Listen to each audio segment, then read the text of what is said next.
What's your problem in a nutshell? That's it in a nutshell, basically, right? In a nutshell, I hate my brother. Hey everyone, and welcome to TalkWord. This is the show where we get really nerdy about English, digging into the meaning, the origin, and how you can actually use all those cool words and phrases. Okay, let's be honest. Have you ever been listening to an English speaker and they throw out some phrase that just makes no sense at all? Yeah, you're definitely not alone. So today, we are going to crack open one of my absolute favorites, in a nutshell. All right, first things first, let's talk about what it means today. You know, getting right to the point. So here it is. In a nutshell, basically just means in short, or to sum it all up. It's like you're raising a little flag for the person you're talking to saying, hey, I'm about to give you the super short version of this story.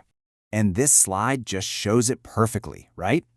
On the one hand, you've got this long story. Oh, the project had budget cuts, we had staffing issues, the software was a mess. Ugh. Or you can just say, in a nutshell, the project was late. Boom. Done. See how it just slices through all the noise? It's so useful. Okay, but why a nutshell? Where on earth did that come from?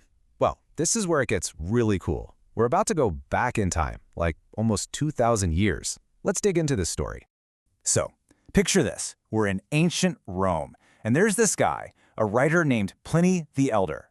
Now, this dude was kind of like a human encyclopedia. He wrote down everything he saw, whether it was weird plants, animals, or just amazing things people did. And one day, Pliny writes about something that just completely blew his mind. He saw a copy of the entire Iliad. You know the Iliad, right? That gigantic epic Greek poem? It has something like over 15,000 lines. It's huge! So get this, Pliny claimed he saw a version of the poem, and here's the direct quote, that was enclosed in a nutshell. I mean, can you even wrap your head around that? That whole massive story, all those thousands of lines, scribbled so tiny that it could fit inside a single nutshell. And that amazing image of something huge packed into a tiny space is exactly where our phrase comes from. Mind-blowing, right? Okay, ancient history is awesome, but let's bring it back to today. How do you actually use this?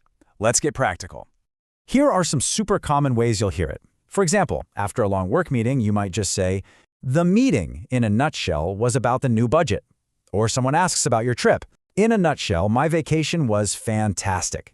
You can even use it for really big ideas, like, she explained the entire scientific theory in a nutshell. See?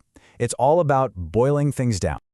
All right, time for a quick pro tip. There's one little mistake people sometimes make, and if you avoid this, you'll sound totally natural.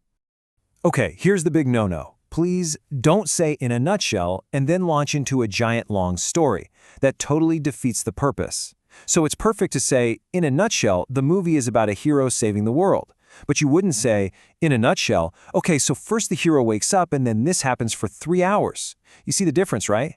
In a nutshell is a promise that you're going to be brief. You got to keep that promise. So, let's boil this all down. What's the one thing you absolutely need to remember? It's simple, really. Use in a nutshell anytime you need to give a quick, clear summary of something. That's it. It's your secret weapon for getting straight to the point. And that, in a nutshell, is everything you need to know about in a nutshell. See what I did there? So now I want to know, what's another English idiom that just drives you crazy? Let us know. Hey, before you click away, if you thought this was fun, you've got to check out the TalkWord app. Seriously, you can actually create your own little explainers just like this one, with 2 super friendly hosts to help you out. It's an amazing way to practice. Thanks so much for hanging out with me today, and I'll catch you on the next one. Well, that is a very poor translation, Solo, but in a nutshell, yes. Please.